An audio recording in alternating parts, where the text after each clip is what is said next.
Mayer really, I think he made 3 threes in that stretch. He really was. We are ourselves. We continually stub our toe when you miss an enormous amount of 1-footers, 2-footer children. And it's not like they had a great shot blocker. It's more understandable if there's a great shot blocker in there, but there's not a great shot blocker. And this has been a habitual problem. So you said habitual, so how do you improve there, or can you? I don't have to improve, I made them.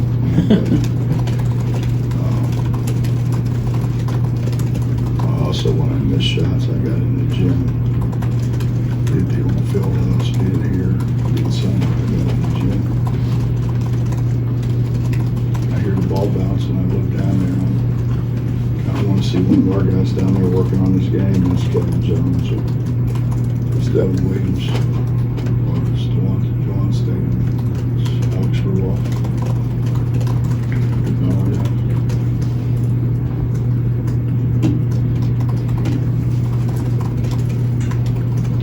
We're asking guys who never played at this level to step up, and then because they don't, they can't.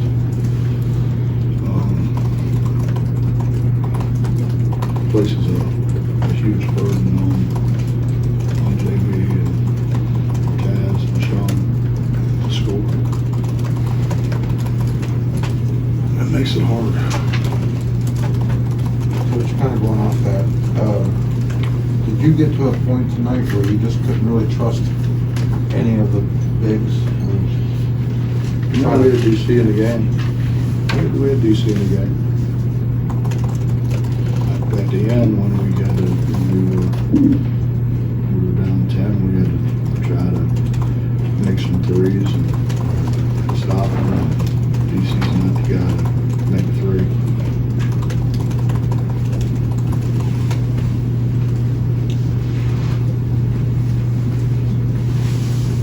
Looking for scoring, you've gotten Is that mine? I don't think it was mine. I think I'm innocent this time. last couple games, Malik's given you points. You seen something from him lately? Obviously. Yeah, he's really competed. I think he's turned it up in practice.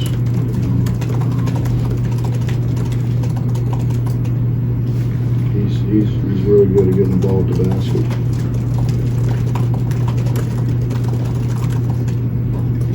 That's kind of what I think makes it a little bit more frustrating is, you know, when he gets it at the rim, which he does quite frequently, and he's not going to make up all of them over all those bigs, but if he gets it over them and on the rim, those guys that went to block the shot are no longer there to rebound, and we still can't rebound with the score.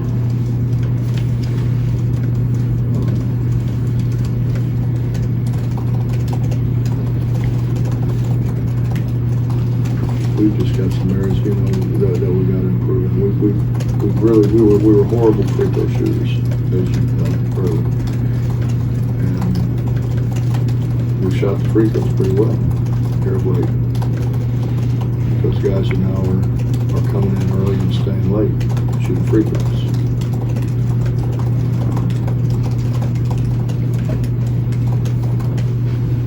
I don't know, you know, it's kind of like I told them. I played the game my whole life until I got into coaching, and coached for 40 years. It doesn't happen by accident. You know, it's a game of neuromuscular integration. It's a game of muscle memory. And if you're not in there doing it, obviously you don't give your muscles a chance to figure it out, you know. And so It's a game of repetition. It demands repetition. And until you give it that repetition, it's not going to be very good for you. We've gone through this before, and it's not their fault. I mean, I think a lot of them don't know. A lot of them were the big fish in a small pond. They didn't have to. DC, for example, is the leading shot blocker in the country. He's obviously not going to be the leading shot blocker in our league. He still block shots, but he's not going to be the leading shot blocker in our league. You've got to put time in, man. Well, this is going to sound silly, but is there a way to work on making 1-footers, 2-footers? Because I imagine you could do it in practice. It's not the same as having a guy 6'10", 250 trying to... Yeah, I'm going to tell a story just because Bob always writes these things about me telling stories and being a great storyteller. But when you say great storyteller, Great story. yeah, that's what I thought. Yeah. Fortune was missing layups. You know, he was kind of crouching and he was hitting like between the rim and the backboard. And I kept trying to say, you got to get your head up. You got to look where you're shooting the ball. Man. Get your head up. Get your head on the rim. Get your head on the rim. See the rim. And then I had a pad down there, and I was still fairly young then. And he knocked me all over the place. And so I went and got a football tackle, and he said, can I bring in a couple other guys? And I said, yeah. So Danny had three of our football tackles. I don't know if they were defensive or offensive tackles, but they were big dudes. He did it every day. He did it every day before practice. He got those guys in there, and they hit him now. And it got to where they're like, oh, he's killing us. We can't do anything with him. We don't have anybody with Danny's physique, obviously. But still, he was the guys that excel at this game are guys that put time in. And this guy, he goes from being a guy just an okay player to being an All-American. To being a first-team All-American, to being a first-round draft pick, playing whatever it was, 13, 14 years in the NBA. But he deserved it. He put the time in. That's the point. You guys know. You're not going to be good at anything if you don't practice your craft. You're not going to be good at it. Whatever it is, doesn't matter what it is. So you're looking for big bodies to oppose your guys, or is it just making sure that they are just working on footwork? If I had those kind of guys hit the guys we got now, they'd be laying on their back. We'd never get them up.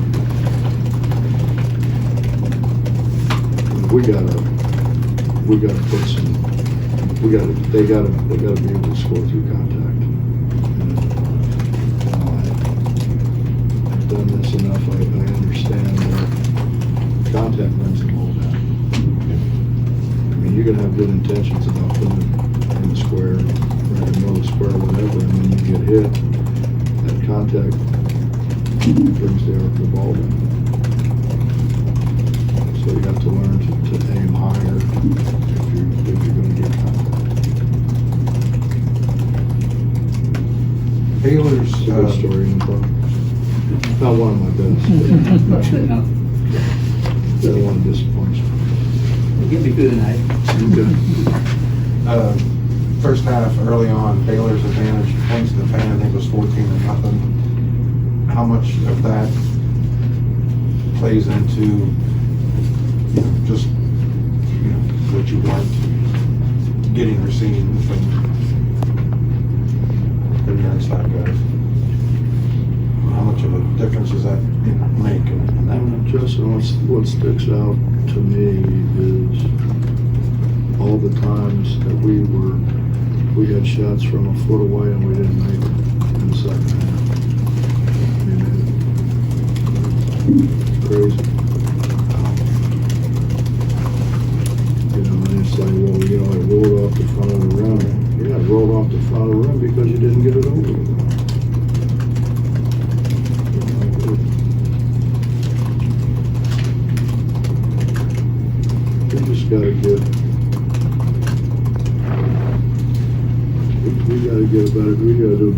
have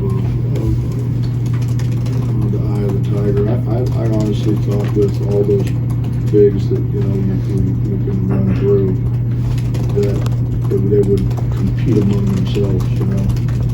That really hasn't happened. Really hasn't happened. What is a team like Baylor losing 2 straight at home going into this? I mean, you know, they did a full strength. What does a team like that going through those kind of struggles say about the strength and the difficulties of this league? I didn't understand exactly what you asked me. Oh, sorry. What does a team like Baylor losing 2 straight at home going into this game? What does that say about the strength and difficulties presented on a day-to-day, game-by-game basis in this league? It's a great league. I haven't said anything about that. You know, the difference in this league is because it's a small league, we don't have bad teams. We just don't have bad teams. And we don't, and we have great coaching.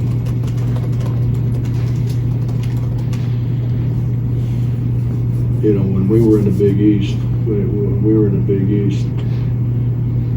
the big boys played each other a lot more than what the middle group did, and the end of them hardly played them at all because they were trying to get as many teams as they could get into the NCAA tournament. So, you know, with us, you can't do that. I mean, it's the league. So you think of the coaches in this league. I went in there, first time I went in and sat down, I started looking around the table, and I'm thinking, wow. I think there was, at that time, there was 6 or 7 coaches that were Final Four coaches, and several, multiple Final Fours. It's a great coached league, and the players are good.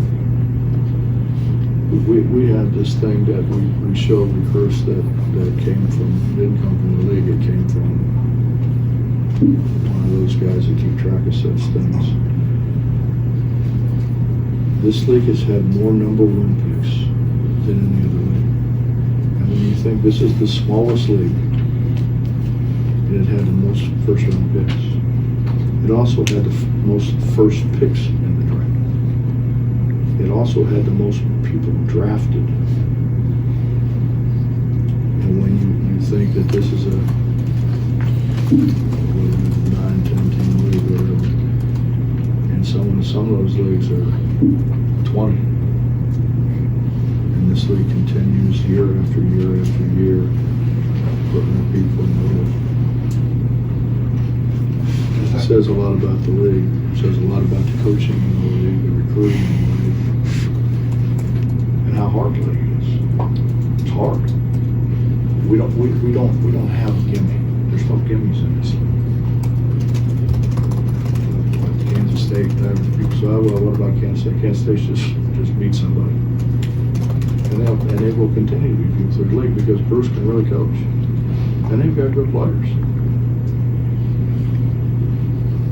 Does that help keep things in perspective of all? I mean, even though it's been 2 in a row, it's also been against 2 teams who could be in the Final Four. I guess.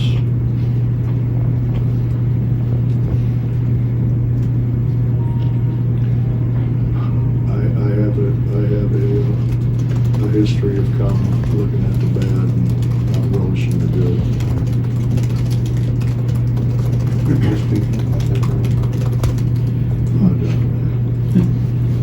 Bob, you said yesterday Taz wasn't 100%. Seemed to have better pep today. Your thoughts on where he was? He still doesn't. He's still not what he was. You can really see it when, you know, how good he was early when he had the ball and he would bounce it hard at the guy and kind of get the guy back on his heels, and all of a sudden, bam, he's in the air and he's making shots. He's not doing that. And when you're running up and down the way you run up and down in basketball, first thing you go athletics. First thing the week is now when you're coming off of, I guess, a major sickness, I guess you would call it that. It's gonna take some time. He's not that Sherman that we had at the beginning of the year. He'll get there because he'll work out. He wants to get there. I mean, I can't fault their effort. I mean, JB's dead tired. But JB's playing multiple positions. Playing multiple positions offensively, playing multiple positions defensively. And he has to for us to be able to have a chance to win. Coach Cryer for Baylor picked up 3 fouls in the first half, and picked up his 4th in the second half, but then still, kind of kept going. What did he help Baylor do tonight? The way he was able to keep playing. What did you think of his game tonight? They made shots. Yeah. I mean, the other stuff, you have to ask those guys down there. Sometimes they see the game different than I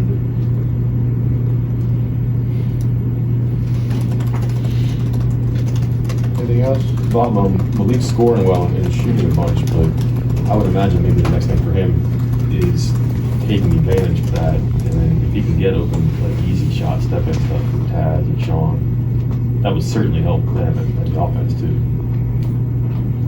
Well, he can do more than that. I mean, he has scored the ball, and I mean, thank God he has scored the ball, because we're struggling to score. But a guy like that, I think that the great thing they do to help bigs, Mike, is they make people help up. So you can't stand back there because he's good enough just to pull up and shoot it in. And so you have to come towards him. So he's got people coming forward, which really should enable our guys in the back to be inside to rebound. And the best way to rebound is be the closest guy to the ball. Well, if you're inside, you should be the closest guy to the ball. You should be blocking those guys out. You have every advantage to block them out and get second shots. So he does that for us. We just don't take advantage of it the way we need to take advantage of it. I bring that up because I think it was maybe yesterday, well not maybe it was 2 days ago, Sean said that not having Deuce and some of the things that he can do to create, that's made it harder on them to, they're not as open as often. There's 2 fewer eyes on Deuce than can sit on him instead. You feel like that's maybe the closest thing to like the threatening presence with the ball in his hand. Sean's a guy who needs an angle. He needs an angle to score. I wish we could run him off the screens and run single doubles and staggers and all that stuff for him. The problem, Mike, is you have to have somebody to deliver the ball. It's so much easier to score a ball when you're coming off the screen, and the ball's there when it's supposed to be there. You know what I'm saying? Or as we do sometimes, the ball flies out of bounds before you get where you're supposed to be because some guys just toss it out of bounds. Kind of thing. Well, he's supposed to be coming off the screen. Well, he's got I think the other thing that happens is if they lead you too much, now you catch the ball going away from the basket. You understand what I'm saying? So you're coming off the screen. Now the only catch you can make is going away from the basket. Well, now it's hard. If that's hard to catch it, turn it square, face it. No, you've lost your advantage. And that's why passing the ball is so important. We don't have people who pass the ball that